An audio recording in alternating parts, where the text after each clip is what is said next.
So when we left our intrepid food on its journey through the alimentary canal, we left it in the mouth, and so now we're going to continue following the food as it passes through the pharynx, down the esophagus, and into the stomach. So let's get going. So the pharynx is a common passageway for solid food, for liquids, as we drink, and for air. And so it's a place where we have to work hard to keep things separated and headed into the right passageway. Because as you know, if you get food or drink down into the airways, that's a bad thing. The walls of the pharynx are built of 2 layers of skeletal muscle, and as we discussed in the previous lecture, the outer layer is longitudinal fibers, the inner layer is circular fibers. Those circular fibers are referred to as the pharyngeal constrictor muscles, and if you put your hand to your throat and start to swallow, you can feel the pharyngeal constrictor muscles constricting, making the pharynx narrower, pushing food, and then as you continue swallowing, you can feel the longitudinal fibers pulling the pharynx upward, and you can even feel your larynx rising as part of this pulling upward, and between the pushing or the constricting of the constrictor muscles and that rising of the pharynx around the food, we move food deeper into the pharynx and down into the esophagus. So we alternate those contractions.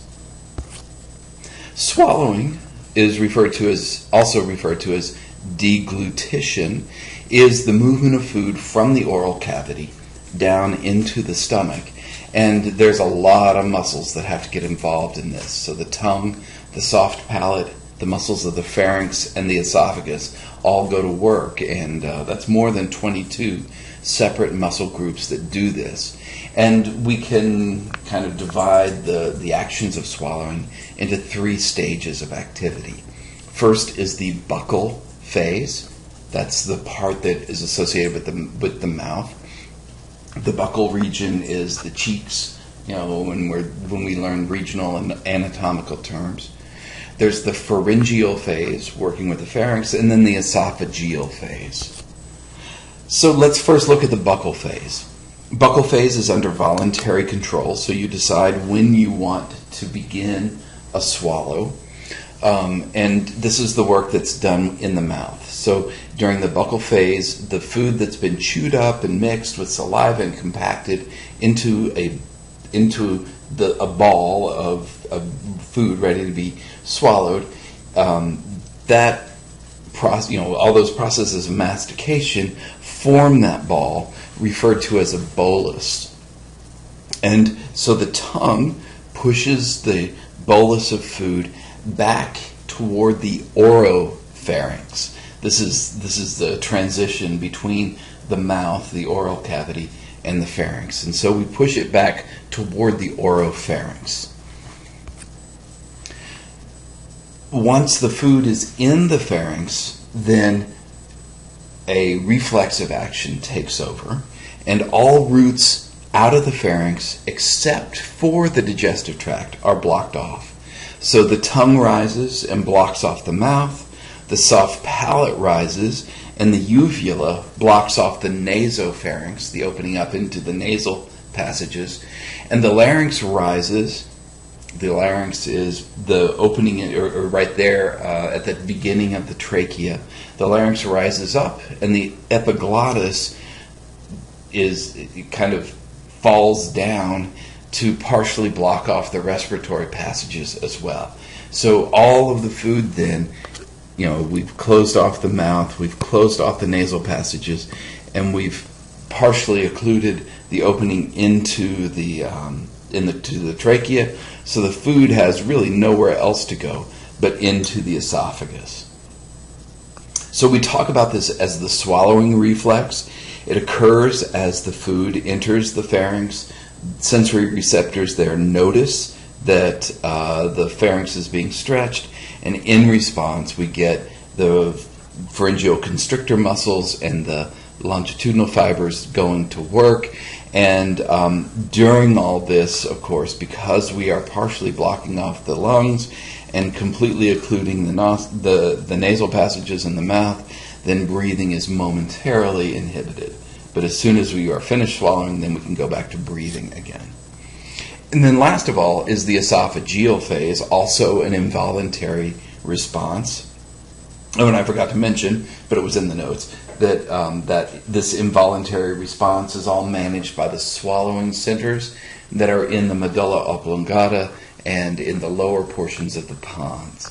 That's where they're mediated. So with the esophageal phase, then peristaltic contractions, as we discussed in the previous lecture, will push that bolus from the pharynx all the way down to the stomach. It takes about 4 to 8 seconds for solid food to be able to make it from the oropharynx all the way down to the stomach. And the peristaltic contractions of the esophagus are good enough, are efficient enough that we could stand someone on their head and put some water into a glass with a straw. The person could take a sip through the straw and then swallow that, and it would rise against gravity in the esophagus all the way up to the stomach where the person is on their head. So it's a very efficient process. So the esophagus itself is a muscular tube. It doesn't stay open unless it has food passing through it. The bulk of the food pushes on the walls of the pharynx and kind of opens it up, so it collapses when it is empty. It runs from the pharynx through the mediastinum. It's posterior to the trachea and the heart in the mediastinum, and then has to make it through the diaphragm. So the diaphragm's right about here, and there's an opening, a passageway through the diaphragm that called the esophageal hiatus. Hiatus means break. So this is a break in the diaphragm that allows the esophagus to pass. But the diaphragm is sealed up against the esophagus, so no fluids are getting around, getting through the diaphragm right there because the tissues join and are linked together. Down at the base of the esophagus then is the lower esophageal sphincter. This is a band of circular smooth muscle, and when it constricts under, think about it, what kind of autonomic control? Think for a second. Hopefully you said under sympathetic autonomic control. Then that constriction of the lower esophageal sphincter prevents reflux of the acidic stomach contents up into the unprotected esophagus. Okay, so now the food has made it into the stomach, and there in the stomach, the food is mixed with the gastric juices that are produced by glands found in the lining of the stomach. The mixing helps to further mechanically break down food, and the enzymes that are in the gastric juices help to promote the digestion of proteins and also butterfat. And then the stomach also has a limited function in absorbing materials across the stomach wall and into the body. We can absorb water and alcohol. So you take a drink of alcohol, and very quickly afterward, the alcohol is beginning to enter the blood system and being distributed through the body. And we also bring in some salts. And the stomach has a capacity of approximately 1 liter. So stomach anatomy. This has got a lot of markings on this page, so let's see what we can do to make some sense of it. The stomach has 4 different regions. So here we have the lower esophageal sphincter. It wraps around the opening into the stomach, so this is the esophagus. And that area right around the opening into the stomach is referred to as the cardia. It's the part nearest the heart, maybe that is the reason. I'm not sure why we refer to it as the cardia. This region up here, everything that is superior to the entrance into the stomach from the esophagus is referred to as the fundus.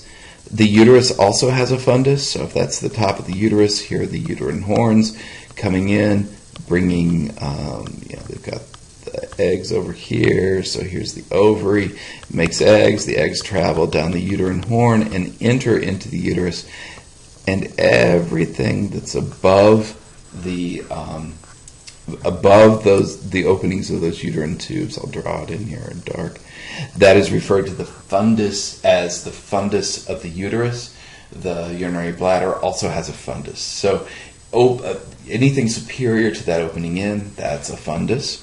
And then down here at this end, this region of the stomach is referred to as the pylorus. The pylorus has two regions, the pyloric canal, where it narrows down here, and the pyloric antrum, the entrance into the pylorus. So all the rest, so I'll just kind of shade it in here, all the rest is the body of the stomach.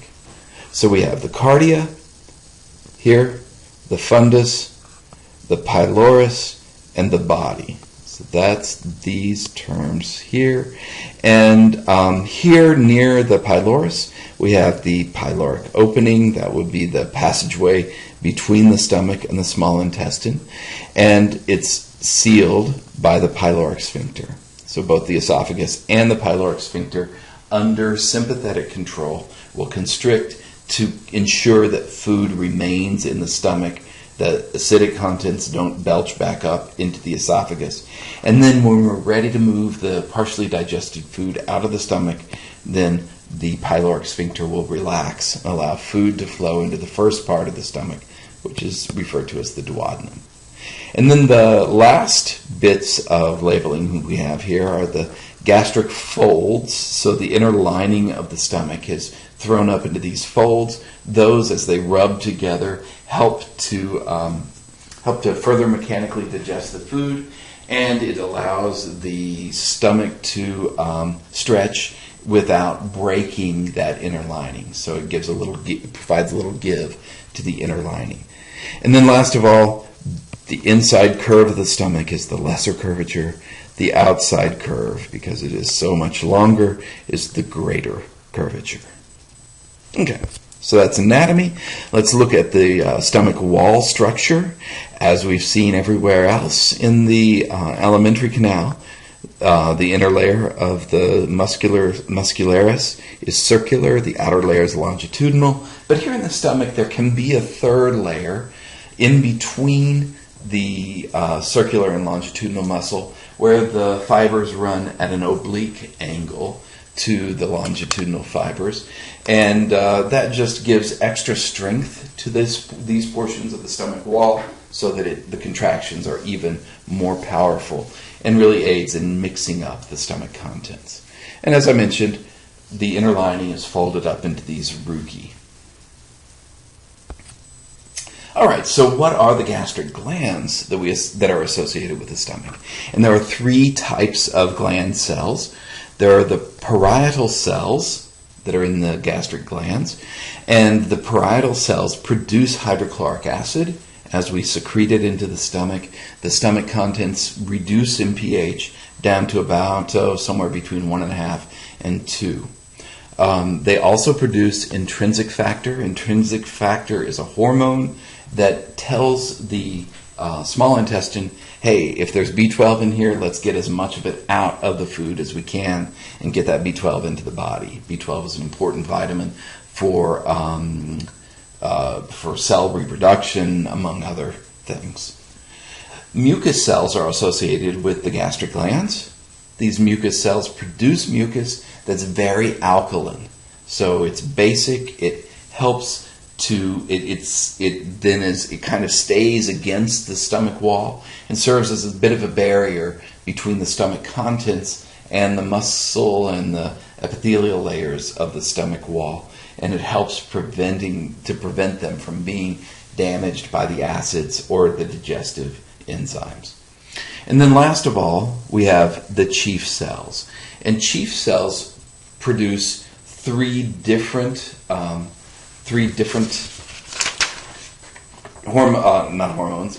There we are, that's the word I was looking for.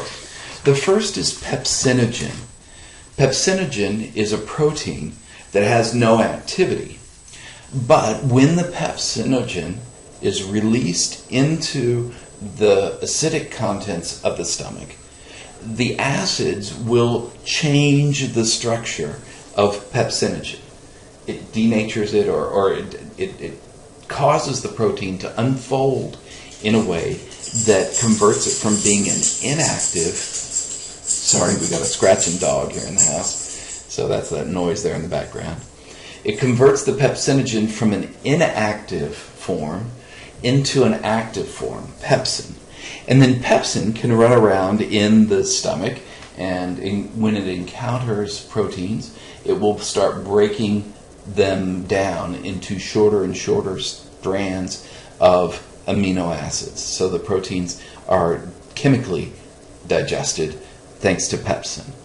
Gastric lipase is an enzyme that helps to, or that functions to digest butterfats, so the milk fats that we consume.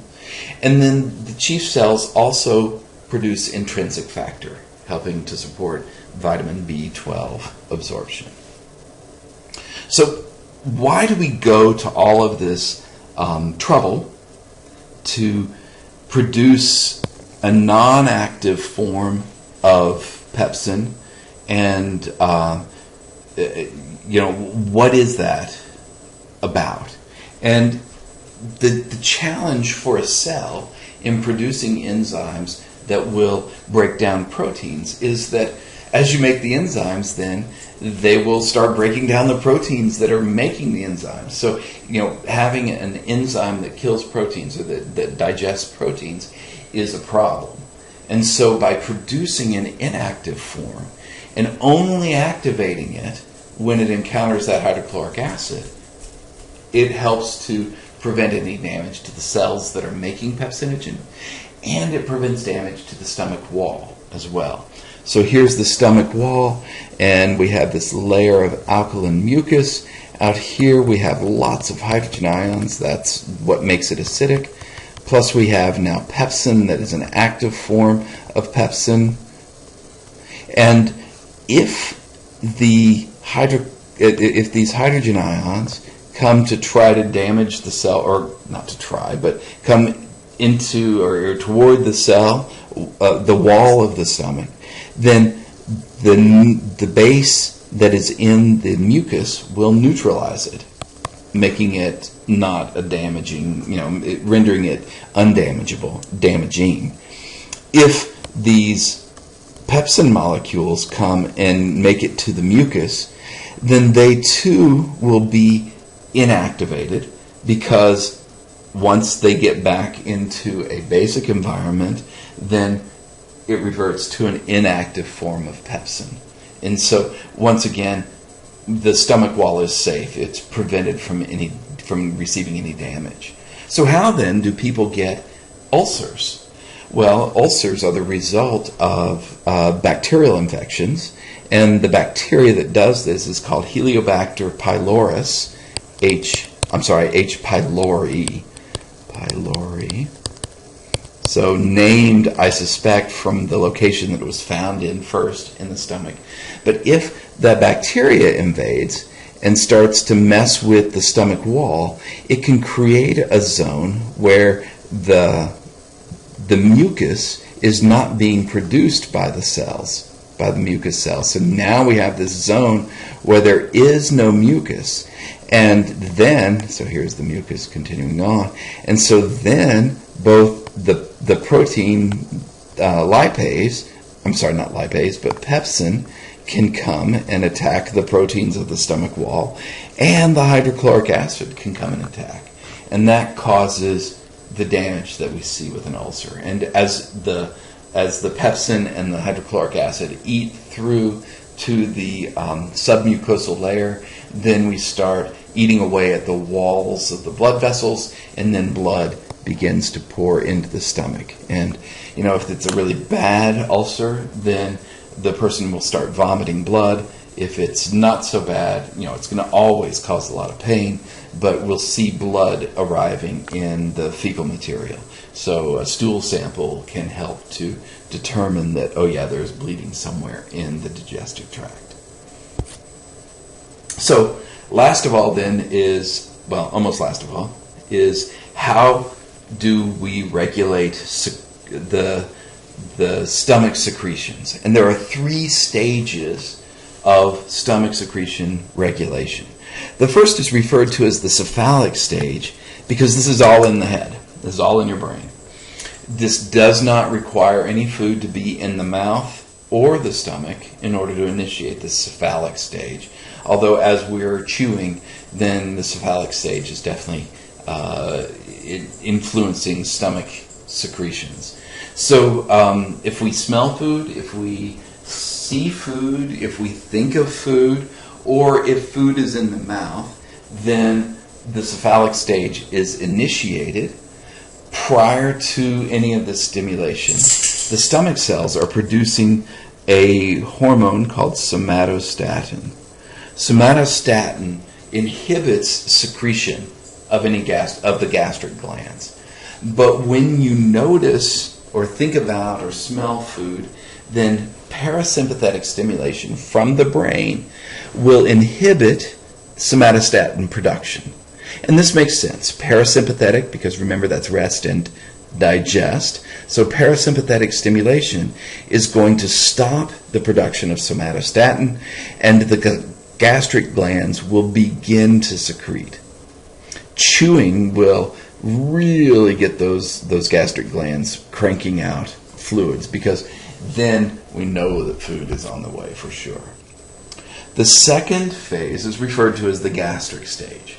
Food has now entered the stomach, and the presence of that food will, and any stretching of the stomach wall as we eat more and more food, will stimulate the release from the stomach wall cells of the hormone gastrin.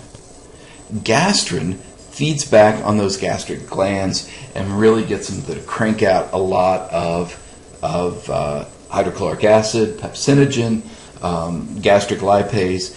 And as more and more hydrochloric acid comes into the stomach, then the pH of the stomach contents begin to decrease. The lower the pH goes, the less gastrin is being produced. So we've got negative feedback happening here. Stomach hydrochloric acid concentrations are rising, which lowers pH, and gastrin production falls. So by the time we get all the way down to a pH of 1.5, then gastrin production has ceased. And then the last phase is referred to as the intestinal phase, because this occurs as food is reaching the intestine. And so the initial response is the release of a hormone called intestinal gastrin. And intestinal gastrin has the side effect of not just stimulating intestinal secretion, but also stimulating gastric gland secretion. But as the acids from the stomach make their way into the intestine, we see sympathetic stimulation of the gastric glands. So sympathetic would be fight or flight. That would turn off those gastric glands. So we inhibit gastric gland secretion. So acids in the intestine initially do a push of gastric gland secretion, just because we now have this new intestinal gastrin being produced. But shortly after that, the brain gets the signal, acids are entering the stomach, let's shut the stomach down. And so the brain sends out inhibitory stimulation that stops gastric gland secretion. As fats enter the intestine, then the intestine releases intestinal somatostatin, which, just like the gastric somatostatin, will inhibit gastric gland secretion. And then finally, the proteins and fats that are in the food in the intestine causes the release of cholecystokinin. So that's chole, like cholesterol, cholecystokinin. And that's a hormone that decreases the movements of the stomach. So it feeds back on the stomach and slows the movements of the stomach. So food entering the intestine has the effect of slowly shutting down the stomach so that by the time the stomach is emptied, there will be no more movement or secretion happening again. Okay, last of all, just a reminder of the stomach functions. Minor amount of absorption, water, salts, alcohol, and some lipid-soluble drugs can also make it across some of our lipid-soluble pharmaceuticals. And as the food is mixing there in the stomach, it forms a thick, soupy, acidic mixture that we call chyme. So that's not said with a ch sound, but a hard K, chyme. And there you have it, all the functions associated with the stomach. So if you have any questions, don't hesitate to give me a call.